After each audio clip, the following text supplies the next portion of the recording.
आज अपन पढ़ेंगे next fracture जिसका नाम है कोलिक्स फ्रैक्चर। कोलिक्स फ्रैक्चर एग्जाम के पॉइंट ऑफ व्यू से काफ़ी इंपॉर्टेंट है। कई बार इसके बारे में क्वेश्चन आया है, कभी 8 मार्क्स का, कभी 16 मार्क्स का। और ये फ्रैक्चर अपन थोड़ा लंबा चलेगा है अपना। हाँ, तो जो कोलिक्स जो फ्रैक्चर होता है ना, ये रेडियस का फ्रैक्चर है। रेडियस के डिस्टल एंड का फ्रैक्चर है एट कोर्टिको कैल्केनियस जंक्शन। जो कि कोर्टिको कैल्केनियस जंक्शन है, उस जगह पर ये फ्रैक्चर अपन को देखने को मिलता है। ये एक कोर्टिको कैल्केनियस जंक्शन है। इस जगह पर ये एक बोन है, यहाँ पे कैल्केनियस बोन है, यहाँ पे कोर्टिकल बोन है। इन दोनों के बीच में कोर्टिको कैल्केनियस जंक्शन मिलता है। इस जगह पे अपन को फ्रैक्चर देखने को मिलता है। ओके, तो जो अडल्ट होते हैं, अडल्ट के अंदर अपन को इसका डिस्प्लेसमेंट ज़्यादा देखने को मिलता है।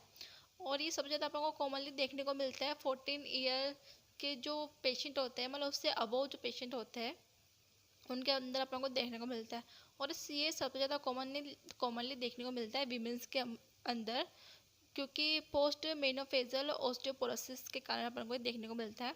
और इसका एक केस ये हो गया, एक कोज ये हो गया। और इसका एक कोज हो सकता है कि कोई पर्सन है, अगर वो आउट स्ट्रेच हैंड के साथ गिर गया है तो उस कारण से भी उसको कोलिक्स फ्रैक्चर अपन को देखने को मिल सकता है।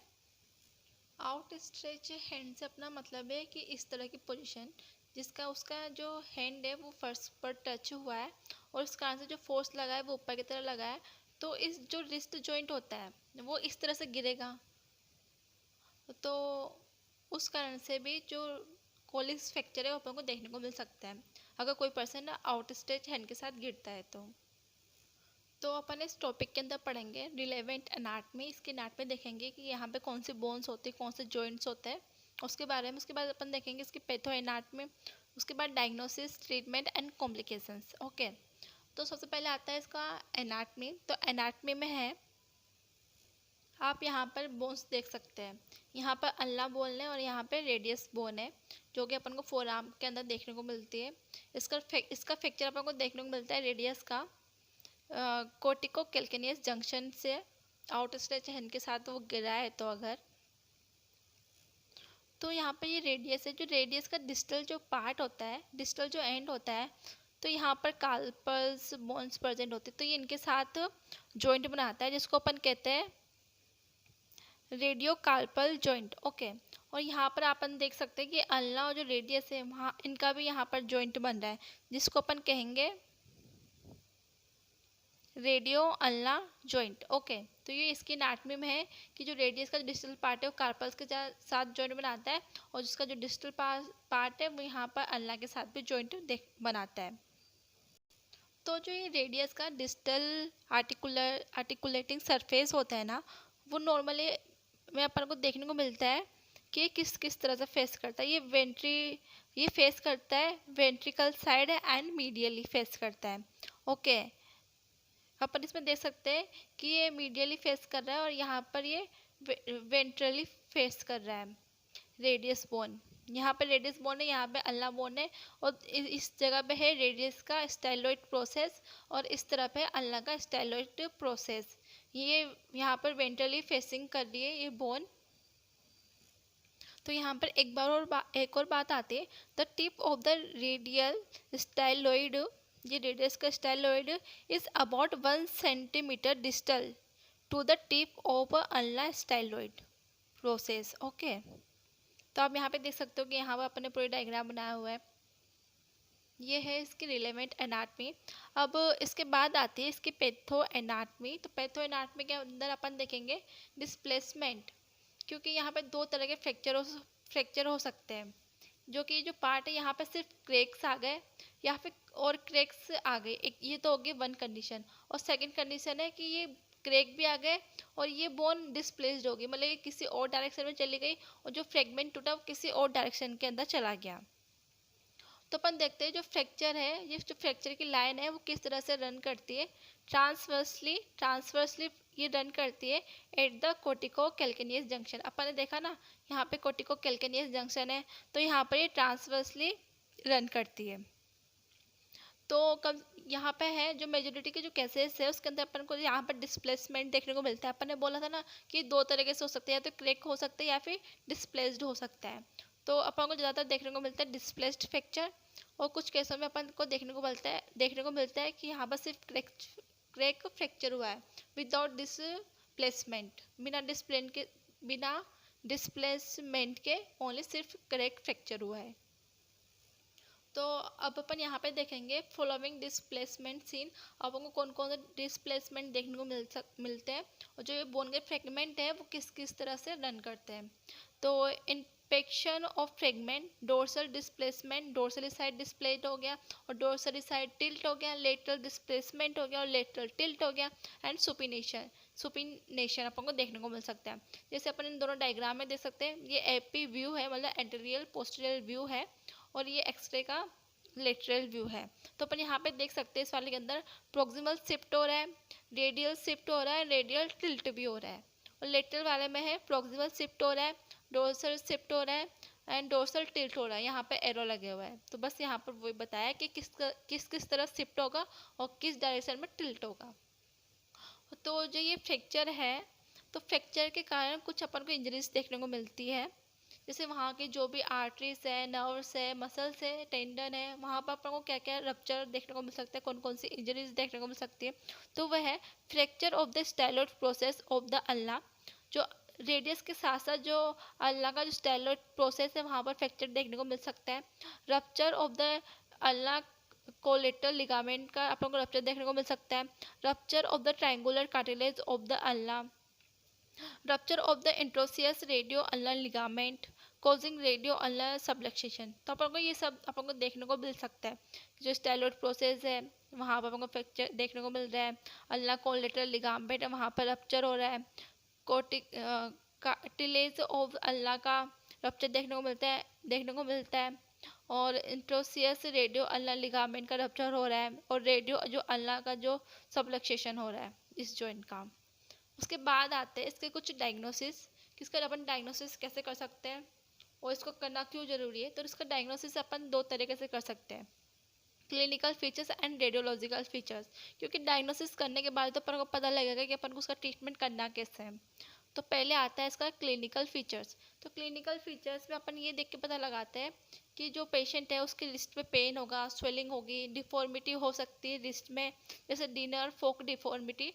तो डिनर फोक डिफॉर्मिटी इस तरह की होती है, ये एक डिनर फोक है, तो इसी तरह का अपना हैंड है वो बन जाता है। आप देख सकते हो इस तरह से, इस पिक्चर में इस डायग्राम में ठीक से नहीं देख पा रहे होंगे आप यहाँ पर देख सकते हैं कि ये जो वाला पार्ट है कि थोड़ा ऊपर की तरफ अपन को देखने को मिलेगा। तो डिनर फोक है ये उसी की तरह से अपन को हैंड देखने को मिलता है, इसमें भी तो फिर भी कम हो रहा है, लेकिन अब जब रियल में देखते हैं तो अपना जो ये वाला पार्ट होता है ना ये ऊपर की तरफ निकल जाता है। अपन इसमें अपने हाथ में तो ऐसा बिल्कुल सीधा दिख रहा है, लेकिन इसमें जो फोक की तरह बन जाता है यहाँ पर ये वाला पार्ट, रिस्ट वाला पार्ट। और फिर अपन एग्जामिनेशन करके कैसे देख सकते हैं, अपन को वहाँ पर टेंडरनेस देखने को मिलेगी, irregularity of the lower end of the radius is founded, जो रेडियस है उसका जो वहाँ पर जो लोअर एंड होता है वहाँ पर अपन को इनरेगुलरिटी देखने को मिल सकती है। उसके बाद है द रेडियल स्टेलॉइड प्रोसेस, जो रेडियल का styloid process the comes to lie at the same level of the little higher than the ulna styloid process. अपन ने देखा था ना कि इस तरफ तो रेडियल का स्टेलॉइड प्रोसेस था और इस तरफ अल्ला का स्टेलॉइड प्रोसेस था, ये थोड़ा नीचे की तरफ आ रहा था, तो ये दोनों सेम लेवल में आ जाएंगे। तो अब आता है इसका रेडियोलॉजिकल फीचर्स कि अपन किस तरह से करेंगे। तो इसके लिए तो अपन को एक्सरे करवाना पड़ेगा, एक्सरे में अपन एपी व्यू या फिर लेटरल व्यू देखेंगे। तो इसके अंदर अपन को क्या है ना, अपन को जो डिफ्रेंशिएट करना पड़ता है फ्रैक्चर, क्योंकि जो कॉलिस फ्रैक्चर होते हैं उसकी तरह Smith fracture and Barton fractures भी होते हैं। तो ये स्मिथ फ्रैक्चर इसका ऑपोजिट होता है, थोड़ा सेम होता है, मतलब सिमिलैरिटी होती है थोड़ी थोड़ी इन सब में, क्योंकि ये आसपास के जो फ्रैक्चर्स है, जैसे बार्टन फ्रैक्चर अपन ने पढ़ा था, तो इसके लिए तो इस कारण से अपन को डिफ्रेंशिएट करना पड़ता है, सब पता लगे कि अपन ने वहाँ पे कॉलिस फ्रैक्चर हो रहा है, अपन ट्रीटमेंट उसका स्मिथ फ्रैक्चर का करवा रहे हैं या बार्टन फ्रैक्चर का करवा रहे हैं। जो स्मिथ जो फ्रैक्चर होता है ना वो कॉलिस फ्रैक्चर का रिवर्स फ्रैक्चर होता है। ओके, तो अपन इसका एक्सरे करवाएंगे, एक्सरे करवा के अपन डायग्नोसिस करने की कोशिश करेंगे। तो उसके बाद आता है तो जो फ्रेगमेंट्स होते हैं उसका डोर्सल टिल्ट अपन को कॉमनली देखने को मिल जाता है, ये मोस्ट कॉमन होता है। तो इसके लिए अपन लेटरल एक्सरे करवाएंगे, लेटरल व्यू का। तो इसके अंदर अपन डिटेक्ट बाय लुकिंग, अपन डिटेक्ट करेंगे ये एक्सरे देख के direction of the distal articular surface. जो रेडियस का डिस्टल आर्टिकुलर सरफेस होता है, मतलब जो कार्पल्स के साथ जो बोन बनाता है वो वाला पार्ट, उसको अपन डिटेक्ट करेंगे। और नॉर्मली अपन को क्या देखने को मिलता है, अपन ने पहले देखा था कि मीडियली साइड फेस करता है और वेंट्रली फेस करता है। तो इफ़ आफ्टर फ्रैक्चर, तो फ्रैक्चर के बाद जो वेंट्रली है वो डोर्सली शिफ्ट हो जाता है या फिर वो न्यूट्रल हो जाता है। और अपन जब एंट्रो पोस्टीरियर एक्सरे करवाते हैं तो उसके अंदर अपन को लेटरल टिल्ट देखने को मिलता है। अब इसके बाद आता है इसके ट्रीटमेंट। तो अपन ने देखा था कि जो फ्रैक्चर होता है या तो क्रैक फ्रैक्चर हो सकता है या फिर वो डिस्प्लेस्ड फ्रैक्चर हो सकता है। क्रैक फ्रैक्चर का मतलब है कि वो अपनी जगह पे बना हुआ है, मतलब जो फ्रैक्चर के जो पार्ट्स है वो कहीं भी मूव नहीं किया है उन्होंने। लेकिन डिस्प्लेस्ड का मतलब होता है कि मान लो ये बोन थी तो ये डिस्प्लेस्ड हो गई, दूर दूर चली गई। और क्रैक का मतलब है ये बोन है, ये यहाँ पर ही ऐसी है, बस यहाँ पे क्रैक आ गया है। ओके, तो ये दो तरह से, मतलब इसका मतलब तो दो ही है, एक तो हो गया डिस्प्लेस्ड और एक हो गया अनडिस्प्लेस्ड है। तो अनडिस्प्लेस्ड और डिस्प्लेस्ड के अकॉर्डिंग ही अपन इसका ट्रीटमेंट करेंगे। तो अनडिस्प्लेस्ड फ्रैक्चर के अंदर क्या होता है ना, अपन को कोई भी रिडक्शन करने की कोई ज़रूरत नहीं होती। जो फ्रैक्चर है उसको अपने अलाइनमेंट में लाने की ज़रूरत नहीं पड़ती, क्योंकि वो फ्रैक्चर ऐसा है तो वो ऐसा ही बना रहेगा, इसी जगह पे ऐसा है तो वो ऐसा ही बना रहेगा फ्रैक्चर। तो अपन सीधा इसके ऊपर प्लास्टर कास्ट अप्लाई कर देंगे, इसको इमोबलाइज कर देंगे इस फ्रैक्चर को। यहाँ पर भी ये लिखा हुआ है इमोबलाइजेशन, अपन इसका कर देंगे below elbow plaster cast apply कर देंगे। एल्बो के बिलो से अपन प्लास्टर कास्ट लगा देंगे फॉर 6 वीक्स के लिए लगा देंगे। ये सफिशिएंट है इसके ट्रीटमेंट के लिए।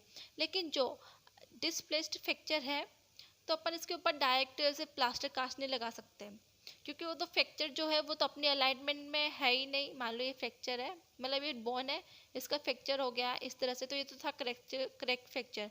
मान लो ये फ्रैक्चर इस तरह से हो गया, तो अपन इसके ऊपर प्लास्टर कास्ट कैसे लगाएंगे? तो पहले तो अपन को इस साले को इधर शिफ्ट करके यहाँ पे लाना पड़ेगा, तो इसको अपन कहते हैं रिडक्शन। तो पहले इसका रिडक्शन करना पड़ेगा। रिडक्शन अपन करेंगे मैनिपुलेटिव रिडक्शन। यहाँ पर एको रिडक्शन होता है, वो होता है ओपन रिडक्शन, लेकिन वो सर्जरी के अंदर चला जाता है वो, क्योंकि उसके अंदर अपन को ओपन करके उसका रिडक्शन करना पड़ता है। तो इसके डिस्प्लेस्ड के अंदर क्या होगा ना, अपन तो पहले ऑपरेटिव जो मेथड है उसको अवॉइड करके पहले अपन जो ऐसे कंजर्वेटिव ट्रीटमेंट है वो करने की कोशिश करते हैं। तो इसके लिए अपन पहले करेंगे मैनिपुलेटिव रिडक्शन अपन करेंगे, और ये करेक्ट हो जाएगा तो अपन इसका इमोबलाइजेशन कर देंगे। ओके, तो ये दो तरह से हो गए यहाँ पर।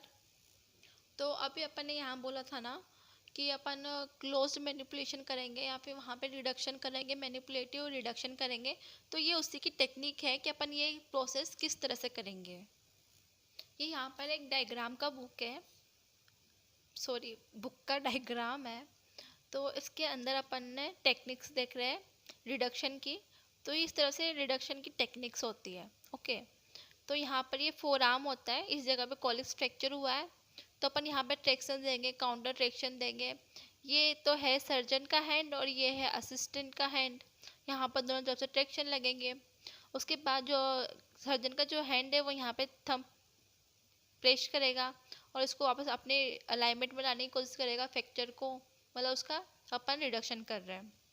Correction of dorsal tilt. Okay, correction करेंगे डोर्सल टिल्ट के साथ।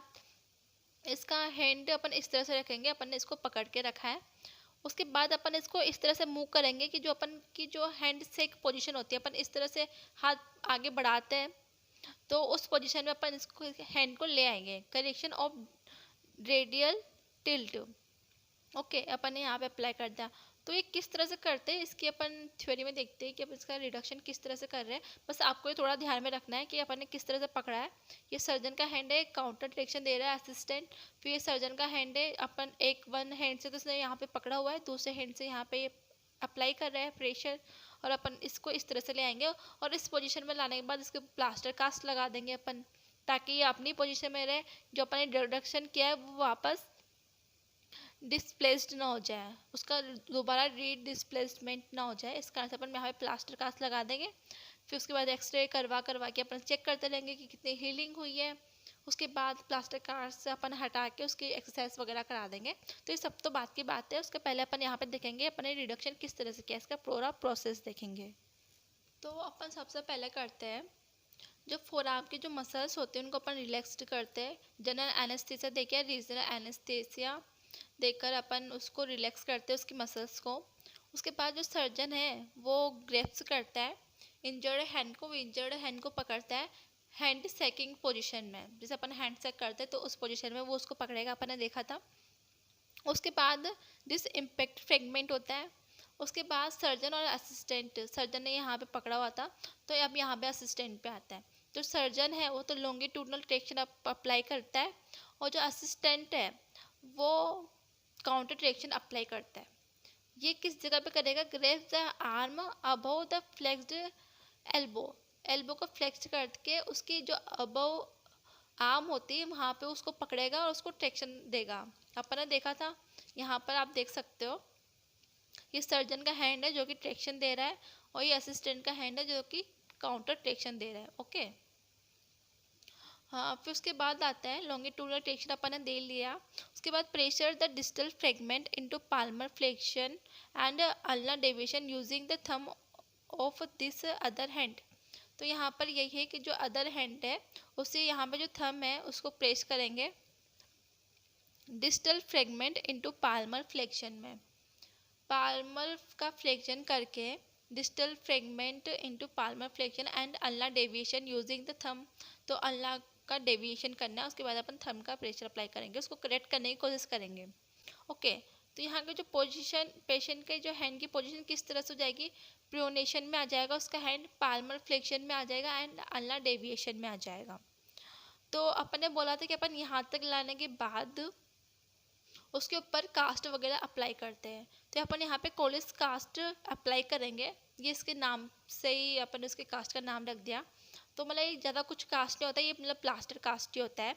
तो plaster cast apply extending from, तो अपन प्लास्टर कास्ट अप्लाई करते हैं। ये कहाँ से कहाँ तक एक्सटेंड करेगा?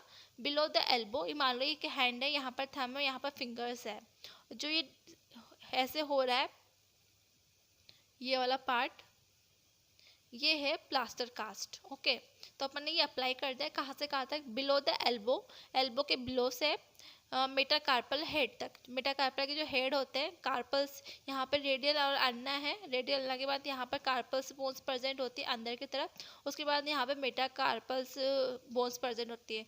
तो उनके हेड तक अपन ने, मेटाकार्पल हेड तक अपन ने जो प्लास्टर कास्ट है उसको अप्लाई कर दिया ताकि जो ये हैंड है उसकी अपनी पोजिशन में बना रहे। ओके, तो रिस्ट मेंटेन, तो अपन को रिस्ट को मेंटेन करना है पाल्मर फ्लेक्शन में एंड अल्नर डेविएशन में। यही चीज़ अपन ने यहाँ पर देखी थी जहाँ पे अपन ने छोड़ा था इसको, कि पाल्मर फ्लेक्शन है एंड जो अल्नर है वो डेविएशन में है। तो अपन ने यहाँ तक कर दिया था, उसके बाद अपन ने इसी पोजीशन में इसको मेंटेन करके अपन ने ये लगा दिया। तो उसके बाद अपन ये करते हैं, उसके बाद अब इसको कैसे करेक्ट करेंगे, इसको कैसे कैसे चेक करते रहेंगे। ये तो हो गया पूरा क्लोज रिडक्शन। ये जो पूरी प्रोसेस थी, ये जो पूरी प्रोसेस थी ये थी क्लोज्ड रिडक्शन की।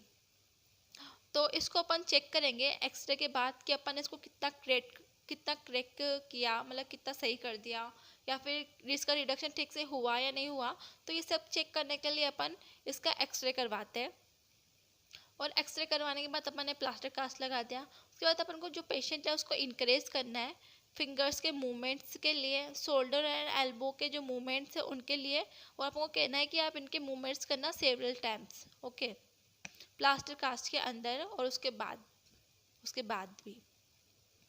तो इस तरह से अपन को जो एक्सरे करवा के चेक करते रहना है बार बार को, कि जो अपन ने जो रिडक्शन किया है ना वो वापस गलत ना हो जाए, मतलब वो डिस्प्लेस्ड ना हो जाए बाद में रिडक्शन करने के बाद में।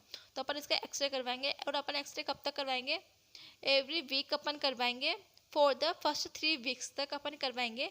ये डिटेक्ट करने के लिए उसका रिप्लेसमेंट तो नहीं हो गया। अगर उसका डिस्प्लेसमेंट हो जाएगा तो अपन जो रिडक्शन किया वो तो बेकार हो जाएगा। तो इस कारण से हम उसको चेक करते रहेंगे। आफ्टर 6 वीक्स के बाद अपन उसका जो प्लास्टर रिमूव कर देंगे, जो अपन ने जो प्लास्टर कास्ट लगाया है इसको अपन रिमूव कर देंगे। उसके बाद अपन उसको एक्सरसाइजेज परफॉर्म करवाएंगे। तो अपन उसको एक्सरसाइज कराएंगे, और एक्सरसाइज भी कौन सी वाली कराएंगे? Mobilising exercises and strengthening exercises अपन उसको परफॉर्म करवाएंगे ताकि जो उसके मूवमेंट्स है वो अच्छे से हो पाए, बिना पेन ना हो उसमें, और वो बिना पेन के मूवमेंट कर पाए और फुल रेंज ऑफ मोशन तक वो अपने हैंड को लेके जा पाए, उसके फिंगर्स ले जा पाए, उसके अपने जो जो हाथ से वो कुछ भी चीज़ पकड़ता है उसको अच्छे से वो पकड़ पाए, होल्ड कर पाए। तो इन सब के लिए अपन उसको एक्सरसाइजेज करवाएंगे, क्योंकि एक बार प्लास्टर कास्ट लगाने के बाद हैंड के मूवमेंट रुक जाते हैं, तो अपन को उनको फिर से एक्सरसाइज करवा के ठीक करना पड़ता है। फिर उसके बाद एक और छोटा सा पार्ट है कम्युनिकेटेड फ्रैक्चर। जो फ्रैक्चर में अपन ने क्या देखा कि वहाँ पे ट्रांसवर्स फ्रैक्चर हो रहा था, लेकिन इस वाले फ्रैक्चर के अंदर क्या होता है, जब फ्रैक्चर है उसके 2-3 पार्ट बन जाते हैं। ऐसे मान लो इस तरह से टूट गया, वो 2-3 पार्ट्स में टूट गया, तो अपन इसका रीडिप्लेसमेंट वेरी हाई। तो इसका जो डिस्प्लेसमेंट होता है, मान लो ऐसा कोई फ्रैक्चर है तो अपन ने इसका रिडक्शन किया, तो इसके रिडक्शन में क्या होता है ना, इसके सबसे ज़्यादा चांसेस होते हैं कि दोबारा डिस्प्लेस्ड हो जाए। तो अपन इसके लिए ओपन रिडक्शन वगैरह का यूज़ करते हैं, ट्रांस फिक्स्ड परक्यूटेनियस टेक्निक का यूज़ करते हैं। इसके अंदर अपन 2 के वायर यूज़ करते हैं, उसके बाद अपन इसके ऊपर प्लास्टर कास्ट लगा देते हैं। तो इस तरह से अपन इसका ट्रीटमेंट कर सकते हैं। उसके बाद आते हैं इसके कुछ कॉम्प्लिकेशंस। तो कॉम्प्लिकेशंस में आते हैं stiffness of joint, malunion, subluxation, carpal tunnel syndrome, setback,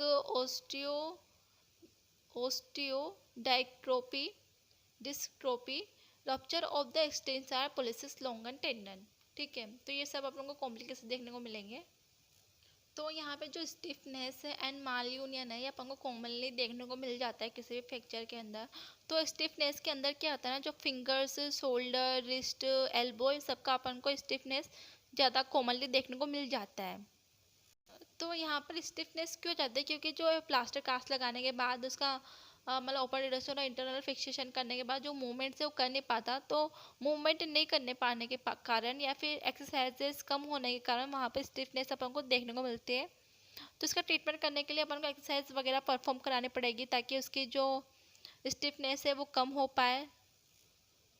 तो उसके बाद आता है माल यूनियन। माल यूनियन का मतलब है जो फ्रैक्चर है वो जिस तरह से जुड़ना चाहिए था वो उस तरह से नहीं जुड़ा, मतलब उसका जो यूनियन होना चाहिए था ना वो सही से नहीं हो पाया, तो अपन ने उसको नाम दे दिया माल यूनियन। जैसे अपन ने देखा था एक डिफॉर्मिटी अपन देखी थी, डिनर फोक डिफॉर्मिटी, इसके अंदर जो हैंड था वो डिनर फोक की तरह बन गया था। तो ये माल यूनियन का ही एग्जाम्पल है वो, कि अपन को जिस तरह से फ्रैक्चर जोड़नी थी वो उस तरह जुड़ी नहीं, वो किसी और तरह से जुड़ गई, तो उसका अपन को माल यूनियन देखने को मिला है। तो उसका ट्रीटमेंट तो यही होगा कि अपन जब भी रिडक्शन कर रहे हैं तो उसके बाद अपन जो प्लास्टर कास्ट अप्लाई करते हैं उसके पहले अपन उसका एक्सरे करवा लें कि उसका रिडक्शन ठीक से हुआ है या नहीं हुआ है। और एक बार प्लास्टर कास्ट अप्लाई करने के बाद भी अपन ने देखा था कि अपन उसका बार बार एक्सरे करवाते हैं चेक करने के लिए कि उसका रीडिस्प्लेसमेंट तो नहीं हो गया। तो अपन को ये सब चेक करना चाहिए ताकि अपन को पता लग पाए कि उसका माल यूनियन हो रहा है या नहीं हो रहा है, क्योंकि अपन को माल यूनियन को अपन को नहीं होने देना है। उसके बाद आता है subluxation of the inferior radio ulnar joint. तो अपन ने देखा था जो रेडियो अल्नर जॉइंट क्या होता है, जो रेडियस का डिस्टल पार्ट होता है वहाँ पे रेडियस का और अल्नर का जॉइंट बनता है, जिसे अपन कहते हैं रेडियो अल्नर जॉइंट। उसका जो इंफीरियर पार्ट होता है वहाँ पे हमको सबलक्सेशन देखने को मिल सकता है। तो सबलक्सेशन का मतलब क्या होता है ना, कि मान लो ये एक जॉइंट है, यहाँ पर जॉइंट बन रहा है, तो ये थोड़ा सा मूव कर गया, मतलब ये अपनी अलाइनमेंट में नहीं है लेकिन ये पूरी तरह से डिस्प्लेस्ड भी नहीं हुआ है, अभी भी इन दोनों के बीच में थोड़ा सा कॉन्टेक्ट है, तो इसे अपन कहते हैं सबलक्सेशन। तो फिर आता है कार्पल टनल सिंड्रोम। तो कार्पल टनल सिंड्रोम में क्या होता है, जो फ्रैक्चर हुआ है ना, तो फ्रैक्चर होने के कारण जो वहाँ पे जो मीडियल नर्व होती है वो कंप्रेस हो जाती है। तो कंप्रेस होने के कारण वहाँ पर कार्पल टनल अपन को देखने को होता है ना, मतलब वहाँ पे जो उस कारण से कंप्रेस हो जाती है, तो आगे जो भी पार्ट होते हैं वो उनको सप्लाई नहीं कर पाते, सप्लाई नहीं करने के कारण अपन को वहाँ पे कार्पल टनल सिंड्रोम देखने को मिलता है। और सूटेक्स ऑस्टियोडाइस्ट्रोफी अपन को देखने को मिल जाती है, क्योंकि वहाँ पे मूवमेंट्स वगैरह नहीं होते, मतलब सब ज़्यादा कॉमनली देखने को मिल जाता है। तो वहाँ पे एक्सरसाइज वगैरह नहीं होती, तो पार्ट थोड़ा ऐसा ड्राई सा, मतलब थोड़ा ऐसा बेकार सा देखने को मिलता है, क्योंकि वहाँ पे उसकी जो चीज़ें होती हैं वहाँ पे ज़्यादा मूव नहीं कर रही होती, उनको ज़्यादा ऑक्सीजन नहीं मिल रही होती, तो इन सब के कारण से हम उसके बाद उसका ट्रीटमेंट करने के लिए उसकी फिजियोथेरेपी देना पड़ता है। उसके बाद जो एक्सटेंसर पोलिसिस लॉन्गा जो टेंडन है उसका रप्चर भी अपन को देखने को मिल सकता है। तो यहाँ पर थे इसके कुछ कॉम्प्लिकेशंस। तो आज अपन ने यहाँ पे देखा कि कोलिस फ्रैक्चर क्या होता है। कोलिस फ्रैक्चर जो रेडियस बोन का जो डिस्टल पार्ट है वहाँ पर जो कोर्टिको कैल्केनियस जंक्शन होता है वहाँ पे अपन को फ्रैक्चर देखने को मिल सकता है। अपन ने देखा यहाँ पे कोर्टिको कैल्केनियस जंक्शन है, यहाँ पे रेडियस बोन है, यहाँ पे अल्ना बोन है। जो रेडियस बोन है वो यहाँ पर कार्पल के साथ जॉइंट बनाती है और जो अल्ना और रेडियस है वही भी यहाँ पर जॉइंट बनाते हैं। तो अपन ने इसके एनाटॉमी देखी, पैथो एनाटॉमी देखी कि किस तरह से डिस्प्लेसमेंट होता है और कौन कौन से जो पार्ट्स हैं वहाँ के वो रप्चर हो जाते हैं। यहाँ पर अपन ने देखा कि कौन कौन से पार्ट रप्चर हो जाते हैं, किस किस में इंजरीज हो जाती है। उसके बाद अपन ने इसके डायग्नोसिस देखे, डायग्नोसिस में देखा clinical features and radiological features. उसके बाद यहाँ ट्रीटमेंट देखा अपन ने कि अगर अनडिस्प्लेस्ड फ्रैक्चर है और डिस्प्लेस्ड फ्रैक्चर है तो दोनों में कौन कौन से अपन ट्रीटमेंट करेंगे। उसके बाद अपन ने कुछ टेक्निक्स देखी, क्लोज्ड रिडक्शन की टेक्निक्स देखी अपन ने कि किस तरह से अपन रिडक्शन करते हैं। सर्जन ट्रैक्शन अप्लाई करता है, असिस्टेंट भी ट्रैक्शन अप्लाई करता है, काउंटर ट्रैक्शन। उसके बाद अपन रिडक्शन करते हैं थंब का प्रेशर अप्लाई करके। उसके बाद अपन इसके ऊपर प्लास्टर कास्ट लगा देते हैं। और अगर कम्युनिटेड फ्रैक्चर है तो उसके जो कम्युनिटेड फ्रैक्चर के अंदर ये ज़्यादा टाइम तक एक जगह पे बने नहीं रह सकता, कहीं का क्लोज रिडक्शन भी कर दिया जाता है। तो अपन इसके लिए के वायर वगैरह यूज़ करके इसके अंदर ओवर रिडक्शन कर देते हैं। उसके बाद अपन ने कुछ कॉम्प्लिकेशंस देखे हैं यहाँ पर। तो ये था यहाँ पर कोलिस फ्रैक्चर, या एग्जाम के पॉइंट ऑफ व्यू से काफ़ी इम्पोर्टेंट है, काफ़ी ज़्यादा।